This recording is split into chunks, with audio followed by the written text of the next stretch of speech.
None have. The honourable member for Burnaby South. Again and again to big corporations that are ripping off Canadians, and they've not stood up to the Conservatives. Au Quebec. In Quebec, the CSN says... Call the election. Vote for the non-confidence, bud. Sickness. We know the Conservatives want to see CEOs enrich themselves upon the backs of the sick. But it's very disappointing to see this from the Liberals. They promised to stop the privatisation of healthcare. They have failed. Is it because they're too weak to stand up to the Conservatives, or too beholden to CEOs? Everyone's attacking each other. The Honourable Minister for Health. I love it. Speaker, week is 2 days after the Conservative leader demands you stop action to work with the government to help Canadians on health care to run away. You know what else is weak? To abandon climate action when the Conservative leader puts too much pressure on you. And I think Canadians, if the NDP is willing to stand up for them, if they can't stand up to the Conservative leader, I will say to you that we are here each and every day to make sure that Canadians get what they need, to stand up for our public health care system, and to make sure that Conservatives don't get what they want, which is to cut to the bone our health system. His hand was shaking, but that was pretty good. Going after Jagmeet like that. I like it. Dundas, rather, South Glengarry. After 9 years of NDP Liberals, taxes are up. That was really good.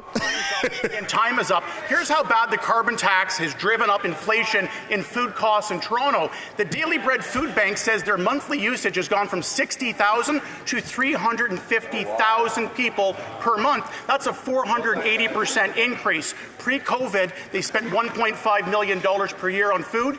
Today, $29 million. Their only solution is to quadruple the carbon tax to 61 cents a litre. Instead, why don't we have a carbon tax election so Canadians can decide? Yeah, W's in the chat for carbon tax election, huh? Families, children, and social development. Thank you, Mr. Speaker, and I'm thrilled to have the opportunity once again today to talk about what's up, Mr. Speaker. I'll tell you what's up. Women's participation in the workforce is way up and has reached this high. person back here is always wearing that, eh? Are being built, and that means 250,000 new spaces by 2026, Mr. Speaker. We know the Conservatives would like to cut these programs, but on this side of the House, we will fight for Canadians. The honourable member from Stormont Dundas, South Glengarry. The Liberals will make you think you've never had it so good, despite millions of Canadians having to line up at a food bank every month. And we just don't know how many more facts they need to see about how damaging the carbon tax really is. The trucking industry says it adds $4 billion a year. Farmers are going to pay $1 billion more in carbon taxes, and food banks in every part of this country are seeing skyrocketing use. And their own budget documents say it blows a hole of about $35 billion at least in the economy. Again, if they're so confident, call an election and let Canadians decide on the carbon tax itself. There you go, man. Call that election, huh? Vote tomorrow for the non-confidence. For the environment and climate change. Thank you, Mr. Speaker. Interest rates are down. Orange jumpsuit guy is down. Gas prices are down. And pollution is down, Mr. Speaker. Pollution levels are at their lowest level in 25 years, Mr. Speaker. What we've achieved is the equivalent of removing from our roads 69 million cars less pollutions for Canadians, for our kids, all across the country. We're fighting for climate change. We're fighting for Canadians. We're fighting for a better future for all Canadians, Mr. Speaker. Isn't he stopping construction of roads or something? The honourable member from Dufferin-Caledon. After 9 years of these NDP Liberals, everyone knows taxes are up, costs are up, crime is up, and pretty soon time is up. These corrupt Liberals. Yeah. I'll remember a couple of weeks ago where a brave steel worker confronted the Prime Minister and said taxes are killing him, and he doesn't believe a single word the Prime Minister has to say. And yet, the NDP keeps propping up this unpopular government. Why? Because their leader wants to keep his pension. Why is this NDP Liberal government so intent on raising the carbon tax and reducing workers' pay? The Honourable Minister for Innovation.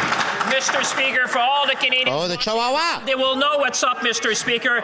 It's investment in the future of this country. Mr. Speaker, under this Liberal government, investment is up in decarbonization to make sure that our steel mill would be productive, to make sure that our steel workers would have a job, to make sure that Canada would win. And they don't want us to invest in ourselves. Mr. Speaker, Canadians know that what's up. They want to make the decision on how to invest in us. That we make sure that we invest in them and we build the Canada of the 21st century. How about you let Canadians invest in ourselves? The honourable member from Dufferin-Caledon. That minister has some nerve to talk about steel. Let me tell you this. I met with steel workers and the steel industry, and they have said if they quadruple the carbon tax like they plan, there will not be a single steel plant left in this country. That's his economic record. That's what he's doing to Canadians. And the carbon tax is not an environmental plan. It's a tax plan that's blowing a $35 billion hole into the Canadian economy. Holy shit. Workers are bringing home less. They're paying more. It's time for a change. Why don't they call a carbon tax election and let Canadians decide? Ooh, no more steel in Canada? We'll outsource everything to China because they do it so much better, so much cleaner. Mr. Speaker, I'm happy to talk not only about steel but about aluminum, Mr. Speaker. Yes. Because one thing that Canadian workers know is that it's time to stand up for them. We stood up for them, Mr. Speaker. We just imposed tariff on steel that is coming from China to make sure, Mr. Speaker, that we would protect our industry. We would protect our job. We would protect our future. Mr. Speaker, workers across the nation know that we have their back. We will fight for the industry, and we will always fight for Canada, Mr. Speaker. These people would rather outsource to China, where it's way less ethical, way more polluting. And you should thank us. Member from Mégantic-L'Érable. After 9 years of this Liberal Prime Minister, whom the Bloc wants to keep alive this week, the number of students in Quebec... Someone said Andrew Scheer is a dork. I mean, he's a textbook nerd. We love him for it. It's awesome. To food banks 4 times more than 10 years ago. Instead of continuing to starve our students, will the Prime Minister and his Bloc Québécois lieutenant allow Quebecers to vote immediately to cut taxes for a common-sense government? The Honourable Minister for Public Services and Procurement. This is absolute nonsense, Mr. Speaker.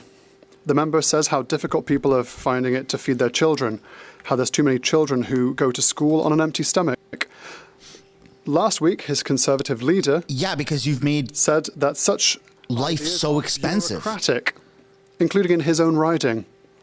It's bureaucratic to give children food so that they can't go to school on an empty stomach.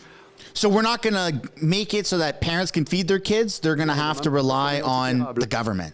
I invite the Liberals to insane look at the situation in its face. The Bloc should flee because housing and food costs have doubled in the last few years. We're paying $1 billion in interest on our debt every week, all because of the $500 billion of inflationary spending that the Bloc supported. Everyone has been paying for this. Does the Prime Minister, supported by Le Bloc Québécois, understand that enough is enough and that we can no longer afford his incompetence?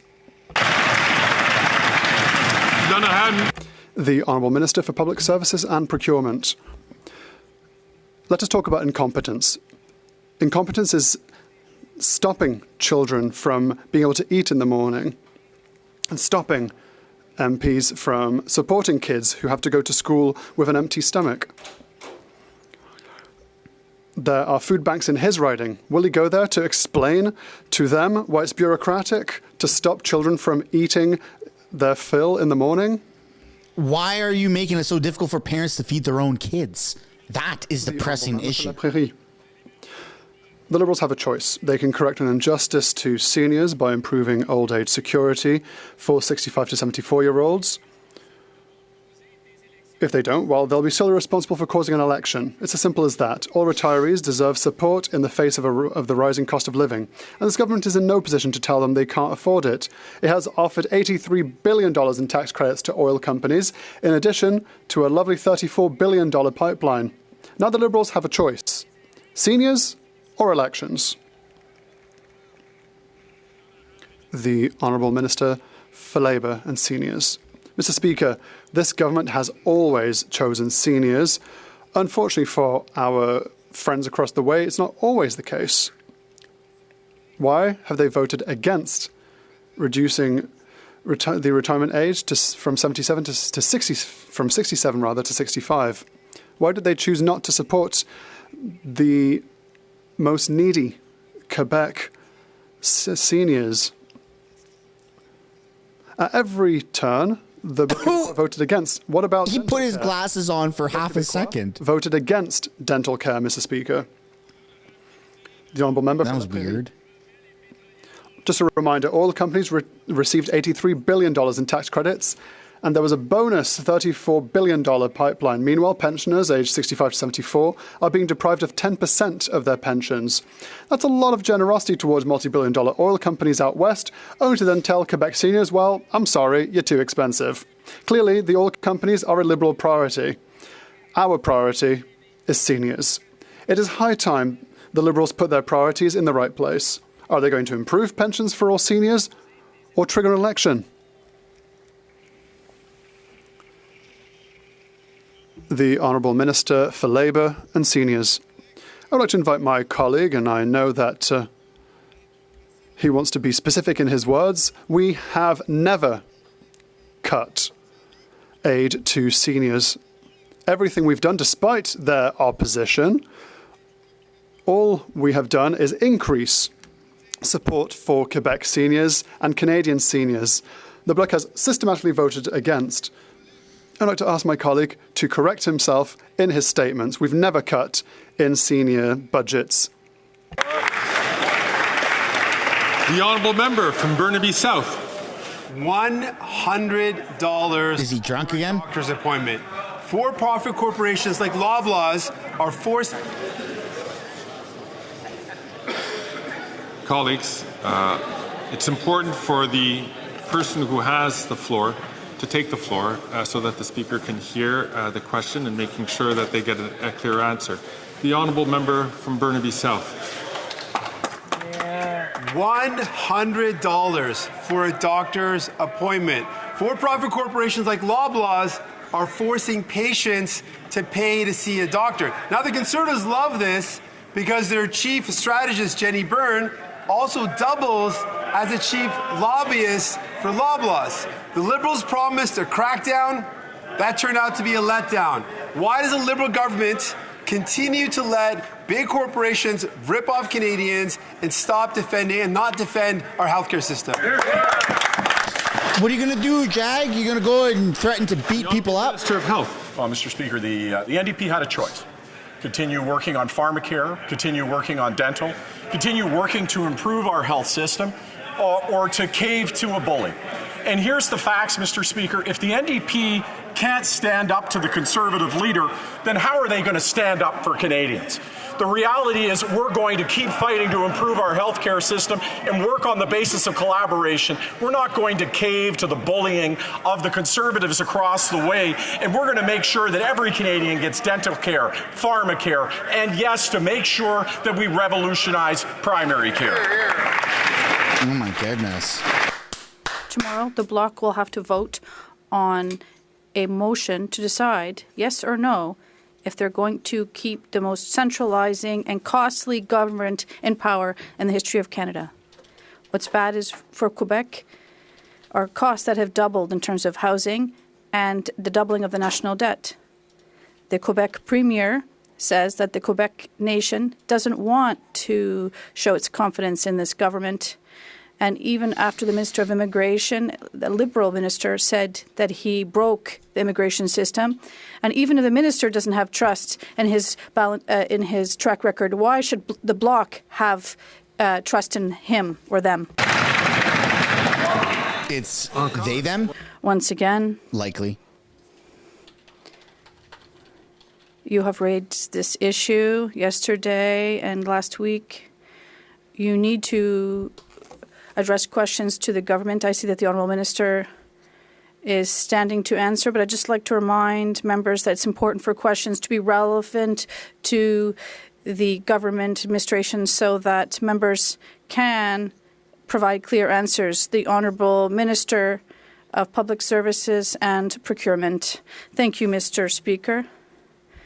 The Conservative leader, after 20 years in this House does not understand yet how the House works. One thing they don't still understand is the importance of dental care for Quebecers. He talks about hurting Quebecers. What does he tell Quebecers in my region? Don't sign up for the Canadian Dental Care Program because it doesn't exist. While in Quebec, there are 800,000 seniors that are signed up for dental care.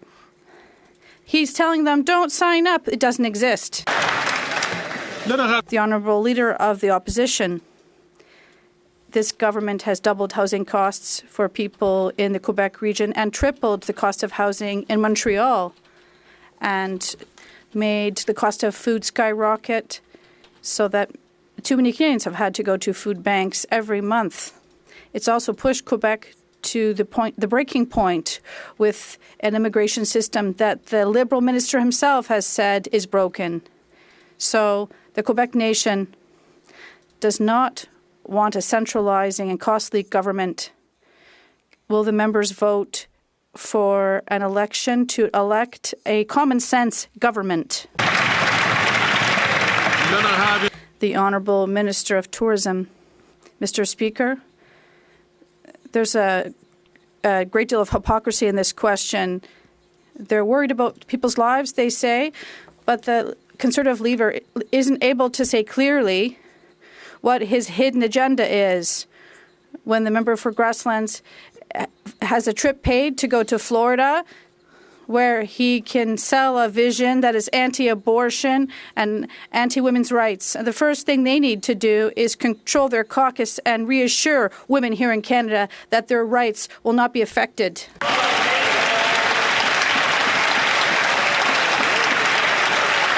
The Honourable Leader of the Opposition. The Honourable Member from Burnaby South. The Liberals are too weak to stand up to Doug Ford, so some patients are leaving surgeries with thousands of dollars of bills. The Liberals are too weak to stand up to Daniel Smith. And so people in our province are forced to see a doctor. See, that's what Conservatives do. They cut and gut health care so their big business buddies can use that to rip off Canadians even more. Why is the Liberal government letting Conservatives privatize our healthcare system? The Honourable Minister of Health. Well, Mr. Speaker, if you're going to be talking about being too weak, 2 days after the NDP leader got a letter from the leader of the Conservative opposition saying to back out of standing up for pharmacare and standing up for improvements in the healthcare system, he ran away. And if he ran away from that, how is he going to stand up for Canadians, is what I would ask, Mr. Speaker. And I would say that we had a chance. We were working well together. We got things done on dental. 750,000 people, over 80% of providers. We were working well together on pharmacare. If he has ideas, he knows we were all ears. But he's all about politics, Mr. Speaker. He's all about trying to divide. He's got a southern accent. He's all about politics, Mr. Speaker. Or am I making that up? I heard a little twang on there. Colleagues.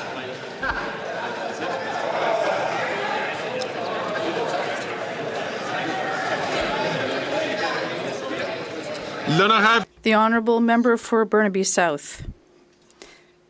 Conservative premiers privatize our healthcare system and have done nothing about it. The last Conservative government slashed healthcare funding by $43.5 billion. This represents more than 60,000 nurses every year. But now the Conservative premiers like François Legault are privatizing our healthcare system, and the Liberals are doing nothing about it. Why are the Liberals doing nothing to protect people and Canadian healthcare legislation? The Honourable Minister of Health. I get frustrated because there is an existential crisis facing our health system, and it is represented in the person of the Conservative leader, whose cuts and approach to health care to destroy pharmacare, to attack dental care, to undermine the deals that we've signed with provinces and territories, greatly menace this thing that we treasure, public health. And the investments that we made, they must continue. The progress we made must continue. That's why I urge parliamentarians to stand up against what the Conservatives would do to this health system and work collaboratively to make sure that we get the care that every Canadian deserves. Very good.